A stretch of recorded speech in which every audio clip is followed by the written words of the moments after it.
السلام علیکم۔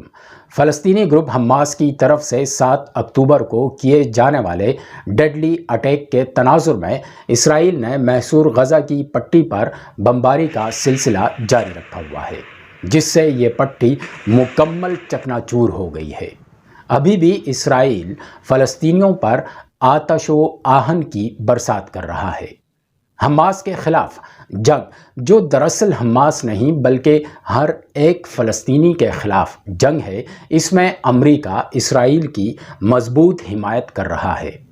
اس لیے مشرقی وسطی میں اپنے اس قریبی اتحادی کو امریکہ نے گائیڈڈ میزائل کیریئر اور F-35 جنگی جہازوں کے ساتھ ساتھ دیگر فوجی ساز و سامان بھیجا ہے۔ اسرائیل کی علاقائی فوجی بالادستی یعنی ریجنل ملٹری ہیجمنی کو برقرار رکھنا امریکہ کی مڈل ایسٹ پالیسی کا بنیادی عنصر ہے۔ یہ بالادستی اور تسلط امریکہ اسرائیل کو فنڈنگ اور اسرائیل کی فوجی صلاحیتوں کو بڑھا کر حاصل کر رہا ہے۔ یہ سب امریکہ کیسے کر رہا ہے؟ کیسے اسرائیل کو فنڈ کرتا ہے اور اسرائیل کی ملٹری کتنی بڑی اور تگڑی ہے؟ آپ کو یہ جاننے کی ضرورت ہے۔ سب سے پہلے تو اسرائیل کی ملٹری پر ایک نظر ڈالیے۔ اسرائیل وسیع ملٹری اپریٹس چلا رہا ہے۔ International institute for strategic studies یعنی IISS کی 2023 ملٹری بیلنس کے مطابق اسرائیل کے پاس فوج، بحریہ اور نیم فوجی دستوں میں 1,69,500 ایکٹیو فوجی اہلکار ہیں۔ مزید 4,65,000 اس کی ریزرو فورسز ہیں، جبکہ 8,000 اس کی پیرا ملٹری کا حصہ ہیں۔ اسرائیل میں 18 سال سے زیادہ عمر کے شہریوں کے لیے ملٹری سروس لازمی ہے۔ ایک بار اندراج ہونے کے بعد مردوں سے 32 ماہ اور خواتین سے 24 ماہ کے لیے فوجی خدمات انجام دینے کی توقع کی جاتی ہے۔ اسرائیل کے پاس مڈل ایسٹ کی سب سے طاقتور فوج ہے، جس میں اس کے پاس ایڈوانسڈ سرویلنس اور ہتھیار موجود ہیں جو اسرائیل کی فوجی طاقت کا باعث بنتے ہیں۔ اسرائیل کے پاس جو ایکسٹینسو ملٹری ارسنل ہیں وہ کچھ یوں ہیں۔ عملہ یعنی پرسنل، اسرائیل کے پاس اس وقت 1,69,500 active military personnel, 4,65,000 reserve forces اور 8,000 افراد پر مشتمل پیرا ملٹری کا عملہ ہے۔ اسرائیل کی زمینی طاقت مطلب لینڈ پاور کو دیکھیں تو اسرائیل کے پاس 2,200 پلس ٹینکس، 530 آرٹلری اس وقت موجود ہے۔ اگر اسرائیل کی فضائی طاقت کو دیکھیں تو اسرائیل کے پاس 339 کمباٹ کیپیبل ایئر کرافٹ ہیں، جن میں 309 فائٹر گراؤنڈ اٹیک جیٹس ہیں اور 196 F-16 jets, 83 F-15 jets, 30 F-35 jets, 142 ہیلی کاپٹرز، 43 اپاچی اٹیک ہیلی کاپٹر، یہ سب اسرائیل کی ایئر پاور ہے۔ پھر بات کرتے ہیں اسرائیل کی بحری طاقت کی، تو اسرائیل کے پاس 5 سب میرینز اور 49 پیٹرول اینڈ کوسٹل کمباٹنٹس موجود ہیں۔ ان سب سے ہٹ کر اسرائیل کے پاس ایک آئرن ڈوم سسٹم ہے۔ اسرائیل کا یہ موبائل ایئر ڈیفنس سسٹم داغے گئے شارٹ رینج راکٹس کو ریڈار ٹیکنالوجی کی مدد سے انٹرسیپٹ اور تباہ کرتا ہے۔ اسرائیل نے یہ سسٹم 2006 میں حزب اللہ تنظیم کے ساتھ جنگ کے بعد بنایا تھا۔ اس جنگ میں حزب اللہ نے ہزاروں راکٹس اسرائیل پر داغے تھے۔ اسرائیل نے آئرن ڈوم سسٹم کو 2011 میں آپریشنل کر لیا تھا۔ یہ آئرن ڈوم امریکہ کی مدد سے بنایا گیا سسٹم ہے، جس کے پارٹس کی فراہمی امریکہ کرتا ہے۔ اسرائیل کو 2022 میں امریکہ نے میزائل ڈیفنس کی مد میں $1.5 بلین سے زیادہ کی رقم دی۔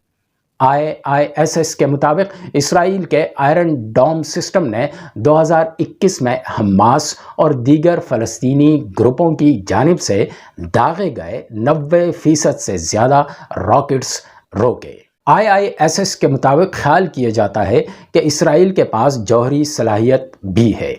IISS کا کہنا ہے کہ اسرائیل کے پاس جیریکو میزائل اور جوہری وار ہیڈز لے جانے کی صلاحیت رکھنے والے طیارے ہیں۔ اسرائیل اپنی فوج پر کتنا خرچ کرتا ہے یہ بھی تھوڑا جان لیں۔ Stock home international peace research institute کے مطابق 2022 میں اسرائیل نے اپنی فوج پر 23.4 بلین ڈالر خرچ کیے ہیں۔ قطر کے بعد فی کس فوج پر خرچ کرنے والا دوسرا بڑا نام اسرائیل کا ہے۔ 2022 میں اسرائیل نے اپنی مجموعی GDP کا 4.5% فوج کے لیے وقف کیا، جو دنیا میں 10ویں سب سے ہائیسٹ پرسنٹیج ہے۔ اب دیکھیں امریکہ بہادر سے اسرائیل کو کتنی فوجی امداد ملتی ہے۔ مشرقی وسطی میں امریکی اسٹریٹجک مفادات کے تحفظ میں مدد کے لیے اسرائیل کو امریکی قانون ساز طویل عرصے سے ایک اتحادی کے طور پر دیکھ رہے ہیں۔ امریکی کانگریشنل ریسرچ سروس کے مطابق اسرائیل کو جاری فوجی مدد کے عوامل میں مشترکہ اسٹریٹجک مفادات، اسرائیل کے لیے امریکی حمایت اور جمہوری اقدار کے لیے باہمی وابستگی وغیرہ وغیرہ شامل ہے۔ اسرائیل امریکی یعنی US فارن ایڈ کا سب سے اہم ریسیپینٹ ہے، جس نے 1946 سے 2023 کے درمیان تقریباً 263 بلین ڈالر سے زیادہ امریکہ سے وصول کیے ہیں۔ یہ رقم اس خطے میں امریکی غیر ملکی امداد حاصل کرنے والے مصر سے تقریباً دگنا ہے۔ مصر نے گزشتہ 77 سالوں میں امریکہ سے 151.9 بلین ڈالر وصول کیے ہیں۔